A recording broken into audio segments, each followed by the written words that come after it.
Bridge, New Frontiers in Type 1 Diabetes. Welcome. I'm Chantal Mathieu. I'm an endocrinologist from Leuven, Belgium. Welcome to you to this webinar where we will be discussing a significant shift in how we approach type 1 diabetes. I'm joined today by my colleagues, Dr. Agaard from Sweden, Dr. Veola from Finland, Dr. Aanstoot from the Netherlands, Dr. Krogsvold from Norway, and Dr. Possiot from Denmark. This shift is such an important shift because indeed we will now be discussing early detection, monitoring, and management of early stages of type 1 diabetes. For decades, we have been diagnosing type 1 diabetes on the basis of clinical symptoms, often, unfortunately, acute presentations like diabetic ketoacidosis. And now, thanks to our better understanding of the disease, we are entering a new era. We can now do antibody testing, and by detecting autoantibodies against beta cell antigens in the blood of people, we can make an early diagnosis. We can identify people in the early stage of type 1 diabetes before any symptoms are present. And that's important because then we have a bigger functional beta cell mass left, so big even that we don't need insulin at that stage. Also, we now have disease-modifying therapies in our hands, and this has really led to a paradigm shift in diabetes care. We will evolve from reactive treatment to proactive intervention.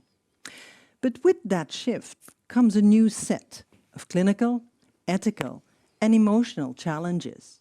We're now caring for individuals who are asymptomatic but do have a disease, an early stage of the disease. And we understand better this disease, but still we have a challenge on understanding how rapidly a person will progress through the different stages of the disease. And we cannot yet predict the speed of the disease progression in each individual.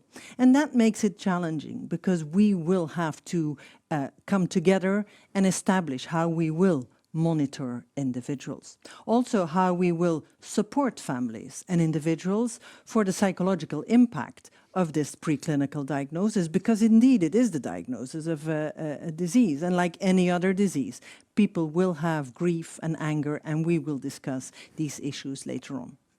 But what is important is that we also will have to adapt our healthcare systems to the screening, the detection of the early stage type 1 diabetes, but also long-term monitoring, communication and education on the disease, and when appropriate, timely intervention. And today we will explore how we can integrate these new practices into our clinical workflow, how we should communicate effectively with people affected and their caregivers, and how to manage the complexity of presymptomatic type 1 diabetes with compassion and precision. So join us for this important conversation. We are here as a group of doctors with different specializations. And I will now turn to Dr. Henk-Jan Aanstoot, who is a pediatrician. And you brought us a family with a specific question. Henk-Jan. Yeah, thank you, Chantal. I brought you the Anderson's family. And the Anderson's family are two parents, Eva and Mark, and three children, Kristin, Elias, and Lars. And actually, they hadn't heard much about type 1 diabetes until their little daughter, Kristin, got the disease 18 months ago. She got the typical problems like a lot of drinking, tiredness. And at one day, the parents were called from the kindergarten that they couldn't wake her up anymore. And the father went there, and again he saw, and at that point he saw a child which was really not well, and he went immediately to the emergency department, where the diagnosis was made: type 1 diabetes, a blood glucose of more than 500 milligrams per deciliter, 28 millimoles or higher, DKA, diabetic ketoacidosis, with a pH very low, and in a bad condition. She was admitted and fortunately got well after a couple of days, and of course started insulin therapy.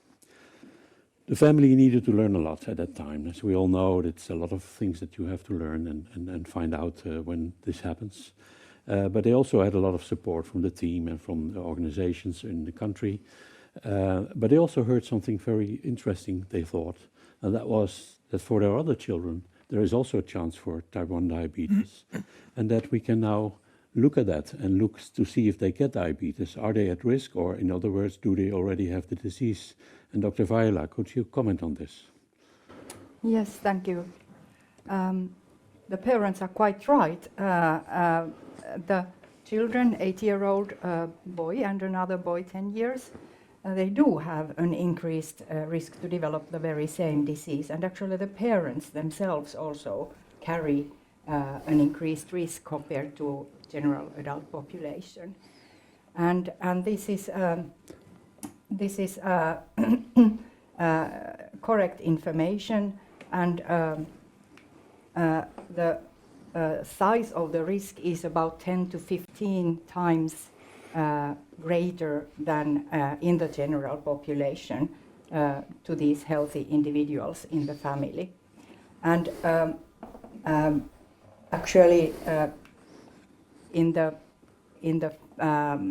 larger family, among the grandparents or cousins or uncles and aunts, there might also be type 1 diabetes, and if that is the case in another family, that a more remote family member carries the disease, then the child again has an increased risk to develop type 1 diabetes compared to general child population.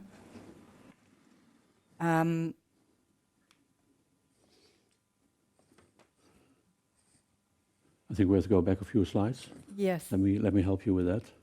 Yeah. Here. We'll come to that in a minute. So we see the higher risk. Yes, the higher risk, and also among second-degree relatives. Second-degree here. relatives. Yes. You want that slide? Yeah, please. Yeah, I think that's all what I wanted to remind, that the disease in the second-degree relatives might also have an impact to the children. And then, And then another thing that may increase the risk of child or the parents is a family history of another autoimmune disease, like celiac disease, rheumatoid arthritis, or thyroid autoimmune disease. That also increases the risk of family members to develop type 1 diabetes. And in addition to that, the individuals having celiac disease or thyroid autoimmune disease themselves also carry an increased risk to develop T1D. before you go there to the next slide, I forgot to mention that the parents were extremely anxious about the fact that diabetic ketoacidosis was there, but was solved quickly. But we now know that diabetic ketoacidosis is a severe condition which has a lot of late effects, and not only acute effects, but also late effects, even can harm the brain and do a lot of other things. So this is, I think, one of the important things that you can probably elaborate on. If we can stop children or adults from getting DKA, it would be a very important step. Are there other advantages of early diagnosis that you could mention? Yes, prevention of diabetic ketoacidosis is extremely important benefit when the individual or the parents know that there is an underlying disease already without symptoms. At that point, when the symptoms are not present and blood glucose is not high, we can educate the family, we can deliver information, we can give answers to their questions. And when the clinical type 1 diabetes, so high blood glucose values are there, the length of hospitalization is usually much shorter, or we can totally avoid hospitalization. And that is, of course, a benefit for the family and the patient and the whole healthcare system. So yes, there are several benefits when you know that early stage T1D is there under the surface. And I believe that the benefits should be discussed with the family when they come to you and ask whether to test or screen or not to screen the healthy children in the family. Yeah, so that's a big important part for communication and a way of discussing it with the persons and the families. Yes, Yeah. and then it's in the end of the day, it is the family who decides whether the screening test is Sure. performed or not. Yeah. I see a question, Lars. Yes, Rita, because I think this conversation with families we all had many, many times. And I think that when saying to the families that the risk for the siblings are 5 to 10%, we all know that they either will have diabetes or they will not have diabetes. Either it's 100% diabetes or 0% diabetes. How do you explain that to the families and even more important to the kids? The word risk is difficult to understand by families, so you could use other words like chance. There is a greater chance that these children will be diagnosed with clinical type 1 diabetes, or likelihood. Then you can also ask the parents whether you think this language is understandable, or would you like me to explain more in detail. So just to listen also to the parents how they receive the information and whether they understood it correctly. And if I may, it's quite dependent on what we find we come to that later, what kind of situation we are in with diabetes. Is it an early stage, stage 1, stage 2? Yes. And that, of course, also determines, like you already said, we're talking about disease and not really about chances and risks. That's important to realize and use good language for. Yes, and then you can give an idea what to expect if you participate in screening. Most often the screening result is that there are no antibodies in the bloodstream, but then there is a possibility that antibodies are found. And then if that is the case, then we take care of your child, we follow and we tell more about that. I mean, this is so important. And again, as you know, it was emphasized in the screening consensus, the communication.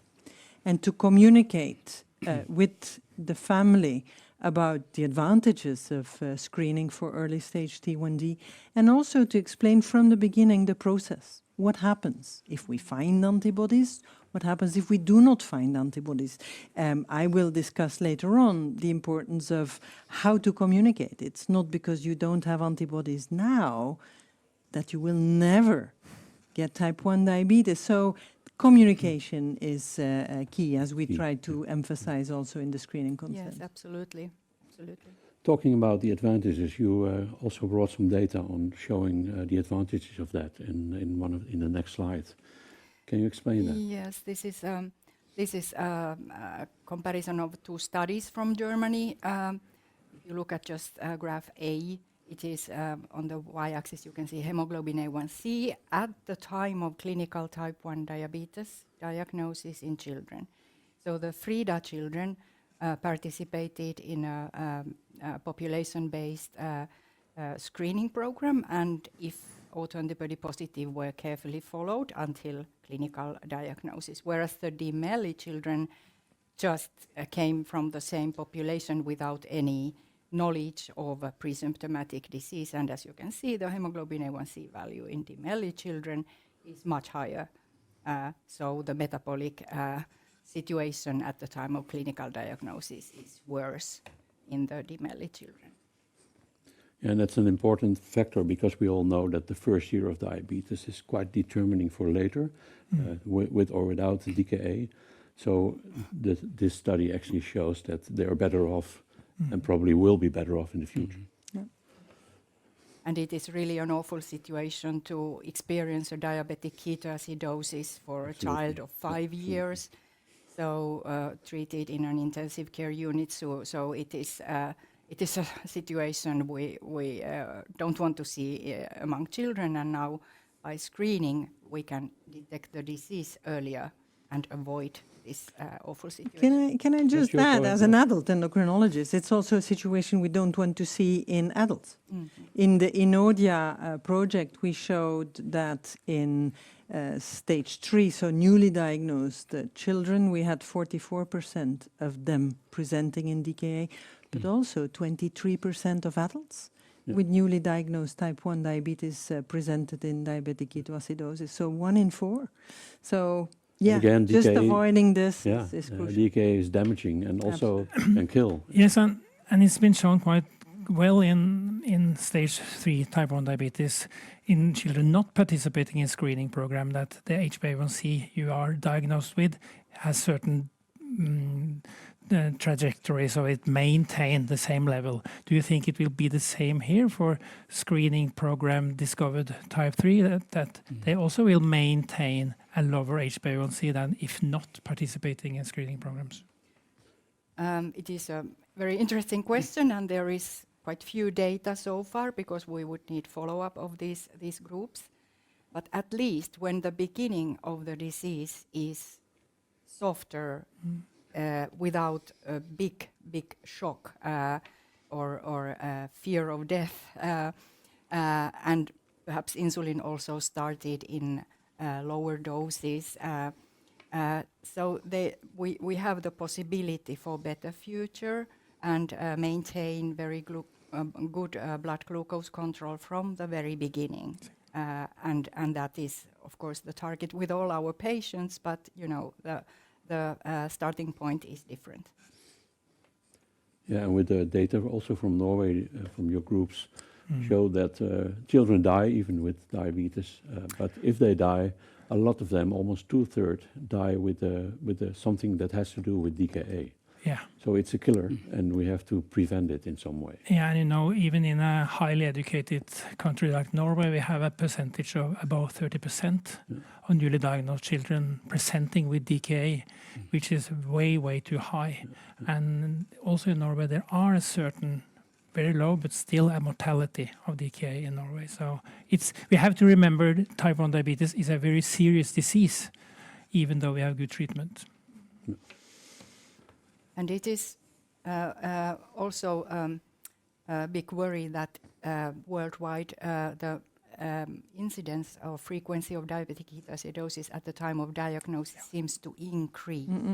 Although we are living in a modern Western society with all the tools to detect diseases early, so something is wrong in the current system. So reasons to change, like you said. And with that, we come to some recommendations for screening. Is it? Can you comment on that? Yes, there has also been already been recommendations for screening, and the focus has been so far family members of patients with type 1 diabetes to be screened for the presence or absence of islet autoantibodies.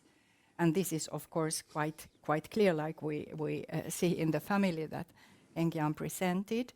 So American Diabetes Association and the International Society for Pediatric and Adolescent Diabetes, they have published, both have published recommendations. And very recently, at the recent European Association for the Study of Diabetes, new consensus statement for screening of early stage type 1 diabetes was presented. And there we come to a recommendation that general population should be offered screening for these antibodies. Thank you. I think that's a very clear point. And that brings me to another question. If we are going to screen, when are we going to do that? Because for this family pops in my clinic, and we can give them an answer of your advice of doing this. But what about the rest of the world? Yes, so again, we screen for early stage T1D by screening for the presence of autoantibodies. And when we look at the appearance of the autoantibodies, it's quite interesting to see how early these autoantibodies already appear in the blood of people. As you can see here, there's a peak already at 2 years of age. There seems to be a second peak around 8 years of age. And what is interesting is that by 15 years of age, everything seems to calm down. So that is why we made the recommendation in the consensus to screen at different ages. it's not simple, but you need to find a balance between catching the children at a young age, because they're at the highest risk of the detrimental diabetic ketoacidosis, but also not having to screen too frequently. And that's why we propose to screen between 2 and 4 years, a second time between 5 and 8 years in those who were negative in the first screen, and then eventually screen again between 10 and 15 years. Now, a lot of discussion is, of course, there. Is at 15 years the story done? So how we discussed a lot in the consensus group, and what is clear is that we know that more than half of people who are diagnosed with clinical stage 3 T1D are diagnosed beyond the age of 18 years, so they're diagnosed as adults. And it would be strange to assume, there's some data out there to say that most people who develop antibodies will have their antibodies already by 18 years of age, but probably still antibody conversion can still happen. And therefore, we also advise to screen at least once in adulthood. So what we proposed is 2 to 4, 5 to 8, 10 to 15, and then once in adulthood is once our systems are adapted to screening. But for now, where you need to start, you can actually start at any age. Until people catch up with this scheduled screening, you can go on and start at any age, really. What is important is, first of all, to mention if you are negative in antibodies now, if you don't have antibodies now, this doesn't mean you will never get them. But it means you don't have the early stage type 1 diabetes now, but you need to mention that you need to rescreen more frequently in children and less frequent in older ages. But second also, you need to make clear to people that this is a disease and that we not only need to screen, we need confirmation, and then we need monitoring. Again, coming back to the whole communication issue that Rita mentioned, we need to give a perspective to people. What does it mean to screen? And what does it mean when you have no antibodies at this stage or when you have antibodies at this stage? Yes, because before moving on to the antibody positive, Chantal, I was just curious about, do you think we risk giving the antibody negative participants a false relaxed because they are not safe anyway? So absolutely. And so the word communication has been used many times here in our conversation, and it's crucial. It's crucial to tell people that you can develop these antibodies at any stage, at any age, I should say. There's a peak at 2 years of age, but also later on this can happen. And therefore, saying you don't have the disease now, but it can arrive later on, is also important. Rita? And this is very important. Thank you for bringing this up. In addition to that information that you may need to be screened once more, is to go through the classical symptoms of clinical type 1 diabetes, because particularly in young children, the disease may develop very fast, within less than a year. So to make sure that the family knows the symptoms, and maybe also sometimes check when there are signs of any illness, because the symptoms are not always so classical as we read in the textbook. So in case of any illness, it is an easy and very cheap test to test plasma glucose. Yeah. What I said in my introduction is the evolution is very difficult to predict in a specific individual. But we do have some hints. Age. So age, we know, if you have a very aggressive autoimmune immune system, you will get your autoimmune signs, namely the antibodies present at early age.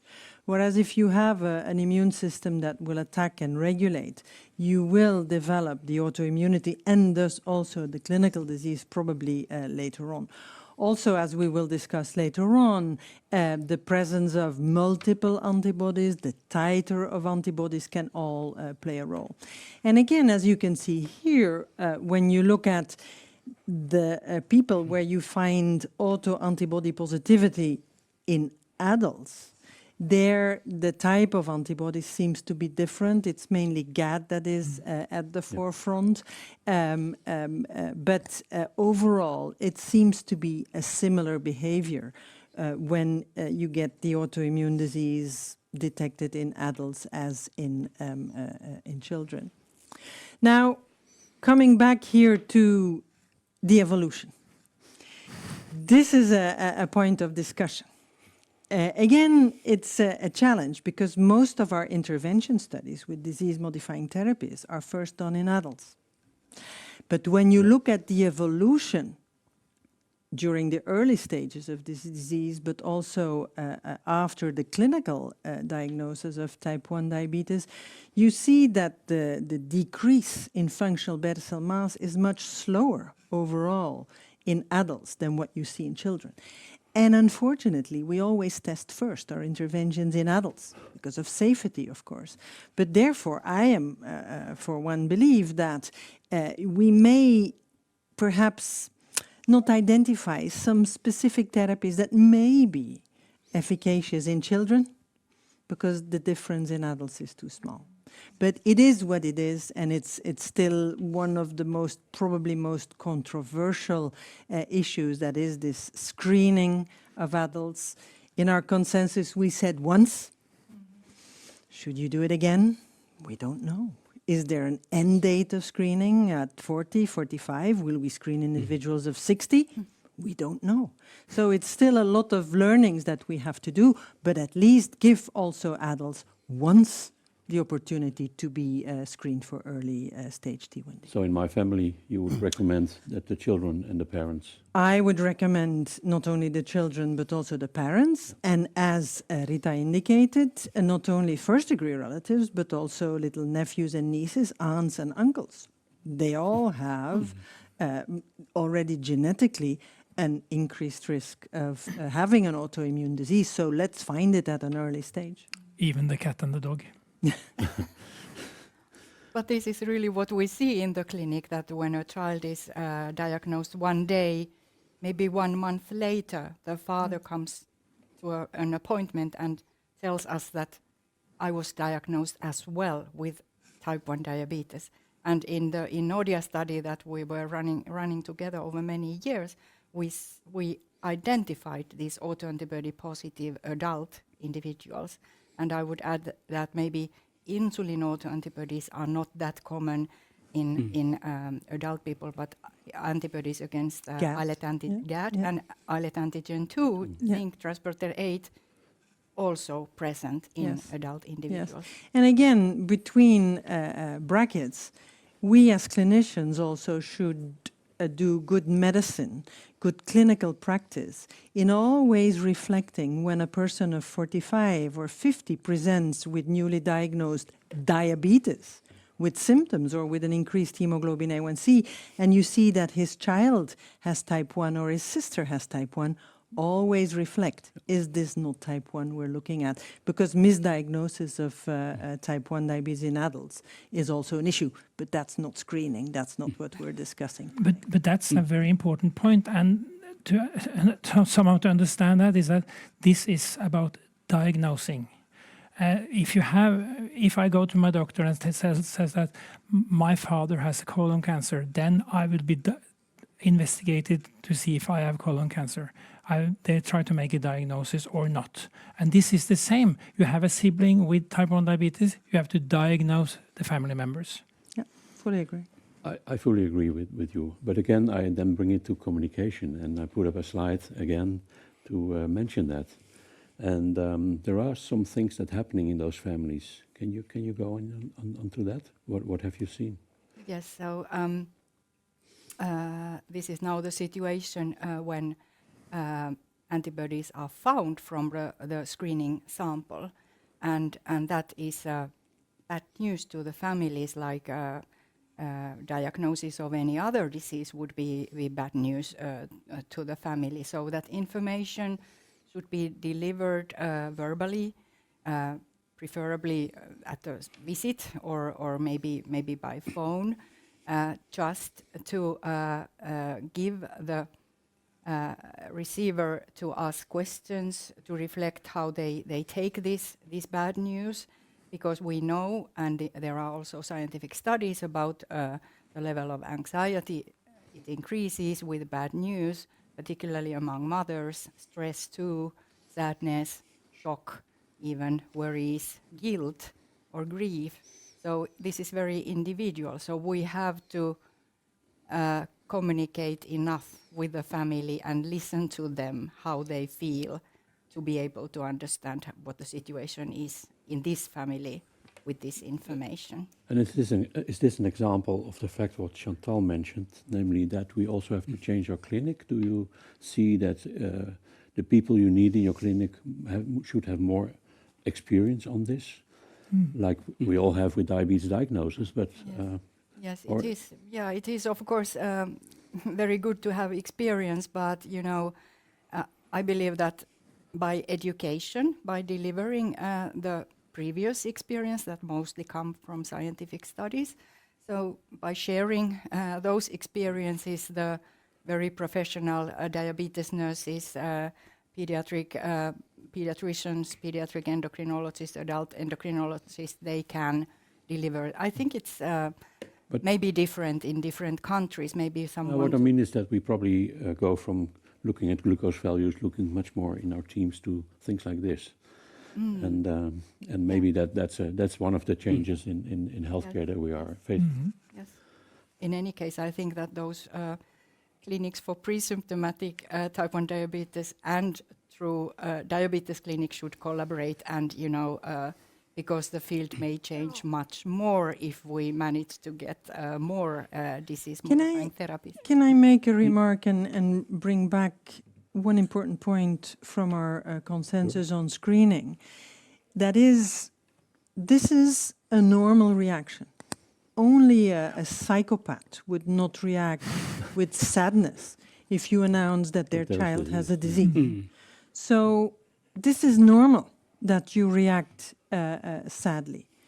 But we as clinicians and our teams need to be aware when there's a pathological reaction, when it lasts, when it's abnormal, when they start putting children on all strange diets. And therefore you need to have access to psychologists. We don't need 77 psychologists, but we need to be aware about the abnormal reaction. And you can only find out by communication. Communication again. Once again. Yeah. So talking about communication, I think we have mentioned it a number of times. There are some slides in the presentation that go into this. And in the summary that you gave, I think we can see that the first step after positive antibody test is to have a verbal communication, which sounds logical, but is important. Healthcare professionals should use simple language and avoid jargon. Language matters also here. And communication, education should be multi-modal, and we should realize that most countries are not one. It's not one type of communication anymore. So my family did follow the advice, and Elias was tested, and he had two positive antibodies, more than two positive antibodies. And what I would like to ask Dr. Agard, can you explain what we are doing here? I mean, we have been mentioning autoantibody testing, autoantibody screening. What are these autoantibodies? So these are actually markers that we can analyze in blood. That kind of indicates there are autoantibodies directed against antigens, islet antigens. So they're good as markers. There are actually 5 known autoantibodies associated with type 1 diabetes, of which insulin autoantibody, insulinoma associated antigen 2 autoantibody IA2, and GAD was mentioned here several times, which is glutamic acid, the carboxylates autoantibodies. and also zinc transporter 8 autoantibodies. These can easily be measured in blood, and if you have 2 or more of these antibodies, you're in the preclinical or presymptomatic stage of type 1 diabetes. So, but I think it's important for Elias and Elias' family that we don't rush ahead and say that you have presymptomatic or preclinical type 1 diabetes. I think it's important that we go ahead and confirm his test. So he actually has. I mean, samples can be mixed up. So I think we apply, at least in my lab, the rule of 2. What is that? Well, if you detect or screen any of the children positive of these antibodies, we ask to have a second sample taken. And I think that is extremely important. And if that's also positive, we analyze them for 2 methods. There are several methods out there. We need to reassure that this boy, Elias, is actually confirmed positive for 2 islet autoantibodies. So I think that's what we should do here, and that's what we recommend. And then we can move on to staging. Because staging is also, if you move on from, Elias in this case has 2 autoantibodies, but he's asymptomatic, right? Yeah. Does he have stage 1, stage 2, or obviously not stage 3? Does it make a difference? Stage 1 is you have normal glycemia and 2 islet autoantibodies, whereas in stage 2, you have dysglycemia and 2 or more islet autoantibodies. And that makes a difference. We know that if you have 1 antibody, it's quite difficult to predict when to develop clinical type 1 diabetes. Many don't. But if you're in stage 1, actually almost 50%, 44% will develop clinical type 1 diabetes within 5 years. Yeah. But if you have stage 2, 75%. So the risk increases a lot. So that's a good information for physicians that follow these children over time, or adults, sorry, as well. Daniel, may I ask, because I've read that if you have a child with 2 autoantibodies, normal glycemia, stage 1, and then moving on to becoming dysglycemic, but losing one of the autoantibodies, so he's now only have 1 autoantibody, but still being dysglycemic. What would you still consider him to be stage 2? Yes, I would, because over time they may lose autoantibodies. So I would say that this particular individual is very at high risk of developing clinical type 1 diabetes, even though he loses one of his autoantibodies over time. And especially children, probably, because of this more rapid evolution. And don't forget, antibodies are a signal from the immune system. Glucose is a signal from the beta cell. That's, of course, has to do with the amount of insulin that you can produce. So this type 1 diabetes staging is important because, I mean, we can't predict for sure who's going to develop. Depends on age. Of course, and I think that Flemming, you will talk about more of that. Yeah, we'll get to that in more detail. Now, let me tell you what happened here. Elias was... He was confirmed. He was confirmed. He was confirmed. Yeah. Stage 1. And they sent it for confirmation to another for another technology. And Elias has stage 1 autoimmunity, more than 2 autoantibodies. He went for an OGTT, which he found disgusting, and he would never do that again. He couldn't drink it; it was horrible. And knowing that this Dr. Posio, what would you recommend for monitoring Elias in the next phase? So now we know that Elias actually has early stage type 1 diabetes, and then the purpose is to kind of monitoring his progression. How quickly will he lose his own insulin production? I think it's super important to stress here that we should not kind of introduce a lot of things that the family should change in their lifestyle, or if he's doing sports, he can continue doing sports. He can eat what he used to eat. I can tell you, he's doing karate. He's doing karate. Okay, so yeah, he's good in that. And okay, so I can already disclose he also doesn't like sensors. Okay, yeah. But there are other ways to Sure. monitoring his glucose metabolism. So the main message here is it's about monitoring how his own insulin production is maybe going down. And let me see. And there we are looking into age, as have been mentioned already a couple of times. Elias is now 8 years old. So our recommendation would be that he's followed up at least every 6 months, and that would be normally with an HbA1c test. And as you can see on the slide, if we're talking about younger kids, it's more often. Children below 3 years of age, we recommend that it's done every 3 months. And if they're older than 9 years, at least once a year.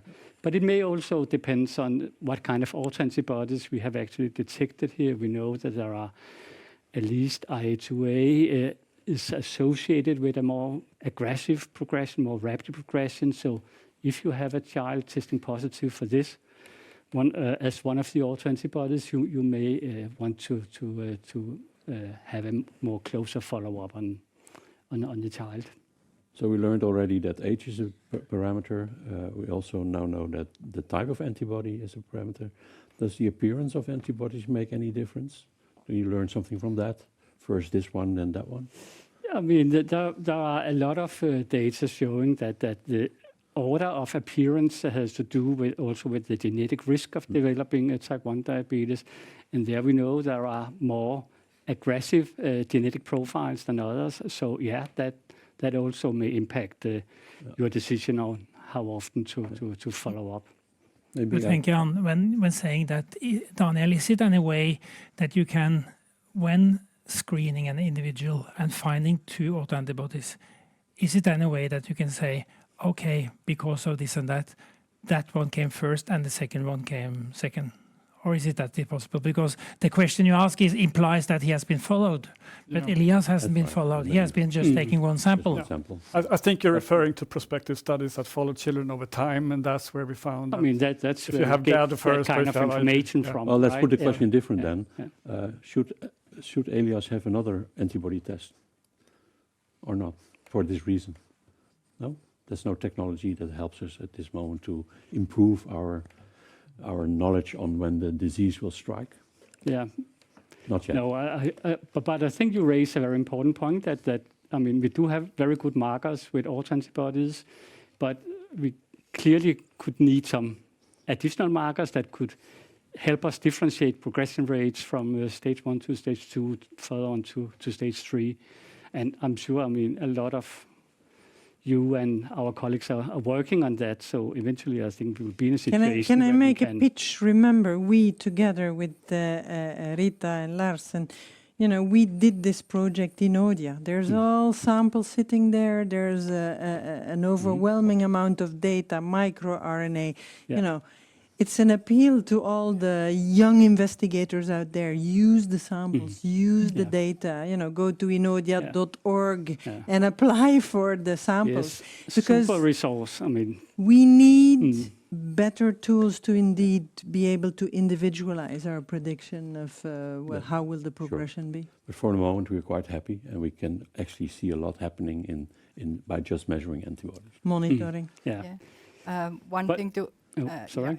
If I can add to the antibodies, actually the number of antibodies has been shown to predict. So if it's exactly 2 or exactly 3 carries a higher risk, and exactly 4 positive, even higher risk. So sometimes in this prospective setting, we just see that all 4 antibodies in a young child typically are present in the first positive sample. So what Lars said, that when we are doing cross-sectional screening, we don't know anything about the history. There might have been, if we detect only 1 antibody, and if it's this dangerous IA2 antibody, we are a little bit unsure whether there has been other antibodies earlier. But I wouldn't follow every 3 months. The antibody profile in this monitoring phase, but it could give some information, maybe much less frequently. Clear. And you could add that the level of some of the autoantibodies also may impact progression And the risk. affinity? And the I mean, affinity, yeah. again, let's do research. Well, let's go back to the yeah, metabolic. so let's go back to Elias, and you said, how should we monitor him? I mean, he doesn't like this glucose suspension for OGTT. He is doing karate, and carrying a glucose sensor is not really an option. So I mean, he can do simple blood glucose measurements. He can take samples that can be measured for HbA1c. I mean, there are other ways to evaluate, especially beta cell function, like a mixed meal tolerance test, which is a little bit more tasty than an OGTT suspension. The milkshake test, yeah. Yeah. and then you can evaluate his beta cell function. But it's all about monitoring in this stage 1. That's clear. Now Elias progresses to stage 2. He has an A1C of 642. Stage 2 autoimmune. What does this mean? This definitely means that he has entered stage 2, and that he definitely will develop clinical stage 3 type 1 diabetes at his age, most likely quite a few years. Yeah. So, of course, this means that Elias and his family, the education and the communication, we have been talking about that many, many times, it has to be intensified. And to ensure this soft landing, which we really hope will be the consequence of participating in the program, he really needs to be informed about all the symptoms and signs of both clinical type 1 diabetes and, of course, ketoacidosis. But in addition to that, of course, this is a window opening for potential disease-modifying treatment. And be aware of the term is disease-modifying treatment, not risk-modifying treatment. Because now he has a disease, but there might be a potential of modifying that disease. Insulin is not a disease-modifying treatment. It's a good treatment, but it's not modifying the disease. As Chantal said in her opening remarks, there are now one available disease-modifying treatment, at least in some countries, and surely it will be developed more treatments in the future. But this, to make that possible, Elias now should be offered participation in one or several clinical trials. And that, again, it will need communication, and Elias may have to understand that to do that, he actually have to not swallow a camel, but swallow something, either a mixed meal tolerance test or oral glucose tolerance test, to actually participate in those trials, because they need endpoints, they need robust data, and to have that, we both need stimulation tests, and also most likely in a modern trial, he needs to wear a sensor, maybe not all the time, but at endpoint. So, but that will be okay for Elias, I'm sure, even though he's having this blue belt in karate. So he should be informed on that. So here you see some of these things that they should focus on, and also know the follow-up and of him will be a little bit more intensified. And I think, Flemming, you will go into the details there.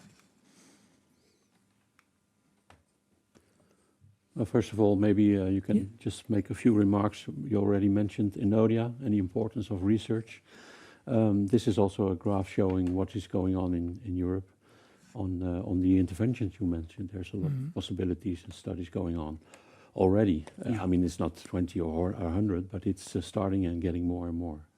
Yeah. And I think it's important that people realize that it's going on, and as you said, discuss it with the family, bring them in contact or whatever ways that studies are there. And you know, the professional diabetic community, the really, really hot topic the last 5 years have actually been intervention studies. We always start, as Chantal says, with the adults and start with stage 3, but everyone wants to move down the line, Exactly. both in age Yeah. and in staging.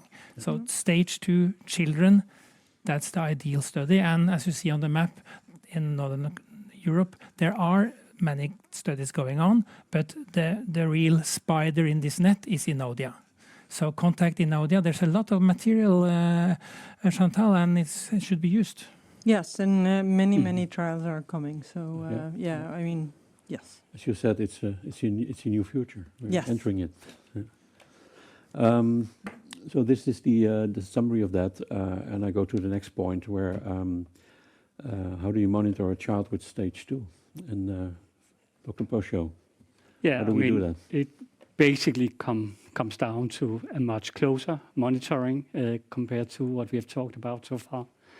And Elias is now on these in stage 2 on the very right on this slide, and the recommendation here with his age will be that he is monitored every 3rd month, and it's basically the same kind of monitoring, HbA1c, and that's it.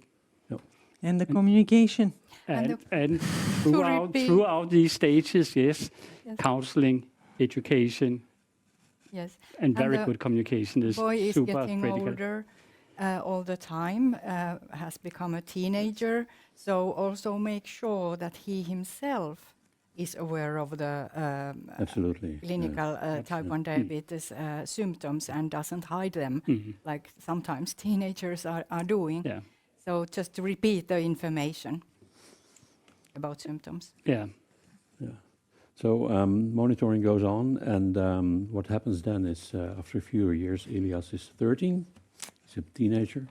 He has his black belt already, so he's we have to hide from him when it comes to the clinic. But his A1C is 6.6%, 48, almost 49 millimole. Dr. Viola, how do we go on here?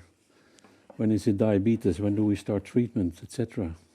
Yes, now we don't have any other information. We have multiple autoantibodies present over several years. Then we have a normal limit, hemoglobin A1C in normal limit. And now, in one monitoring visit, only we have information about hemoglobin A1C, which is quite high, 6.6%. We repeated it. It was twice high. Okay, it was twice Yeah. high, but it takes about 2 to 3 months. Yeah, it was 3 And months that you later, really yeah. see because it reflects the past. So now we really suspect whether he has high plasma glucose values after meals in late in the night. We don't know.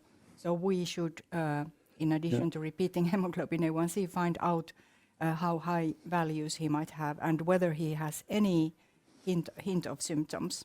But Elias says, well, doctor, I have no symptoms. Yeah, then we, what every pediatrician knows, that we must measure height and weight. So weight loss is a symptom that can be indicative for lack of insulin. But if weight is fine, then we are in no hurry. We should maybe give instructions that would you measure your fingertip glucose after main meals and mark them down. Would you also measure your fasting glucose, because that would give us more information. We could try to persuade him to perform an OGTT, but that might be unsuccessful. He's a teenager. There are different flavors with this drink, so it's not only one drink. But anyway, it is a complicated and time-consuming test, and quite understandable that the children don't want to do it, and it also takes time and resources from the outpatient clinic. So maybe not. But then there is this option of continuous glucose monitoring, and that gives a lot of information. And we are learning, at the time being, we are learning a lot from those CGM monitorings. And my experience says that typically the glucose levels, sensor glucose levels, they rise late in the evening and early night towards midnight, and then the child is sleeping, they settle down towards morning, and fasting glucose is perfectly okay. And then the next day goes on, and the same happens in the evening. So we have this time in range, and we have in the consensus monitoring statement published last year, we have some suggestions for CGM measures. But we are if the child is totally asymptomatic, we are not in hurry to start the diagnosis. But I strongly believe that it is the physician that has to decide what is the date of diagnosis. We must not leave it to the parents, because that's just increases. Well, actually, these and parents were quite anxious about this because they've Yes, seen DKA. Yes, yes, Father has had therapy for the Yes, I psychological understand. issues that he faced. yes, yes. And they said, aren't we waiting too long? If we and yeah. how long are we going to retest? Is there any recommendation? We on are that? going to recognize the first symptoms. If the first symptoms appear, they should immediately come to hospital, and then the insulin treatment should be considered. But there is no hurry to do that. And, Okay. and even if we have high sensor glucose values, and we say, and hemoglobin A1C just rises 6.8 or 7%, so we have to establish the diagnosis, and then we need to think about the insulin treatment. Shall we start it tomorrow? And we can, if there are no symptoms, no weight loss, we can say, well, this is Friday, no point to come to hospital, so come on Monday or Tuesday when the staff is around. So again, this it's gives education flexibility. and communication. Yeah, and then no hurry. you can start with very, very low, tiny doses, because there is no hurry. You don't have to put 1 unit per kilogram per day. You start with very low, and that is helping the sick pancreas that the child is having. May I, Henk-Jan, because 2 questions and or remarks. For the first, Rita, even though we are thinking we are good communicators, how do we really know that he's asymptomatic? If this is something coming quite slowly to him, how can Elias know that he doesn't actually is a little bit more thirsty than his friends? That he rises once a night to make a pee, and he thinks that's normal and consider that to be asymptomatic, but still it's symptomatic.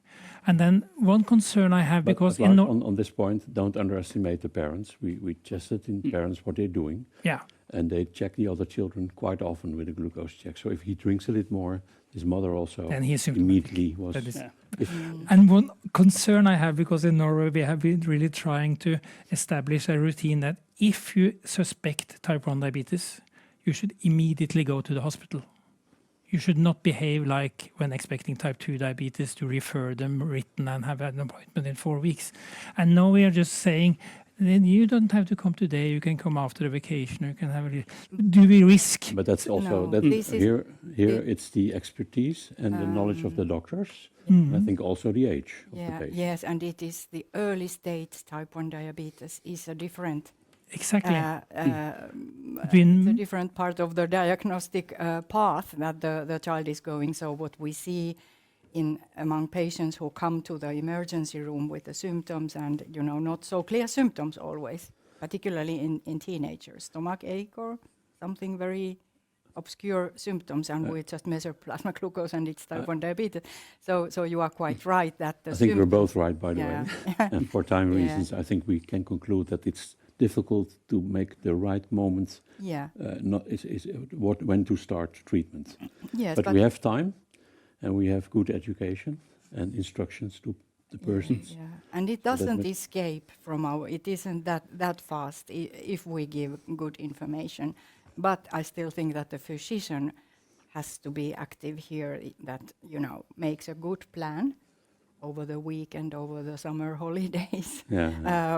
how to deal with this. I think you all do it well, and Can I I, think yeah, Chantal, if we- can I just, one crucial difference with the type 2 diabetes story is the fact that we have to adapt our way we see these people. exactly. And we need to make early stage T1D clinics. Mhm. I mean, we follow these people until now in research settings. But this has to change now. They need to Exactly. come into dedicated early stage T1D clinics.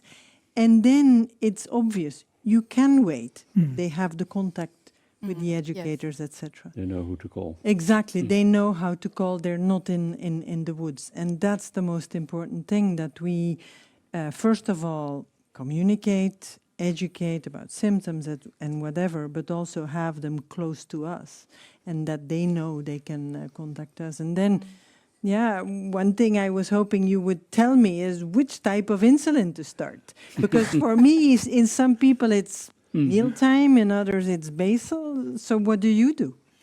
So there are no real studies, no randomized control studied whether to start a long-acting analog or just rapid-acting before the meals. So I think both are fine. The insulin treatment should be individualized, as always. Yeah. We have to stop. We don't solve this. I hear that. There's plenty of research on this topic too, Chantal. Excellent. Yes, indeed. Thank you, Henk-Jan, for bringing your family here and sharing with us how you followed this family over the years. Thank you all for discussing this very new topic that is type 1 diabetes in an early stage, because it's really a new paradigm of presymptomatic T1D. It's completely new because we have now the ability to detect this disease in an early stage before any symptoms are present. And it's really, as I said, transforming our approach to care for people with type 1 diabetes. It's a window of opportunity, as you use the word soft landing, or you use the word soft landing. It's an opportunity to prepare people for the moment when insulin is needed, and to avoid these acute complications we mentioned, diabetic ketoacidosis. But of course, as we also heard, with this opportunity comes complexity. We have to adapt our clinics, we need to learn how to communicate, and we need to use new tools, CGM, etc., in an early stage. And it's novel. So for endocrinologists, we're used to, for instance, following people with hypothyroidism who do not have clinical symptoms, but here in type 1, it's completely novel. They have a diagnosis early stage, but they're not sick. So adapting our healthcare systems, early stage T1D clinics, and setting up screening, having this screening also in a protected environment by the pediatrician of the other child or the endocrinologist of the parents is very important. And how to deal with this uncertainty in progression of an individual with monitoring strategies in this heterogeneous population. We will have to learn it, but now we have our consensus statements that guide us for now. So it is important also to support the people who have now become patients and their families as they navigate fear and hope and difficult discussions, mainly also scanning for abnormal reactions. And it's really exciting times. It's a challenge. It's a medical challenge. It's also a human challenge. So we hope today's webinar helped to deepen your understanding of what lies ahead, and has inspired you to shape this new frontier of diabetes care with thoughtfulness and compassion. So thanks to the panel. Thanks, Dr. Aanstoot, for bringing the patient, and thank you also for joining us in this webinar. Bridge, New Frontiers in Type 1 Diabetes.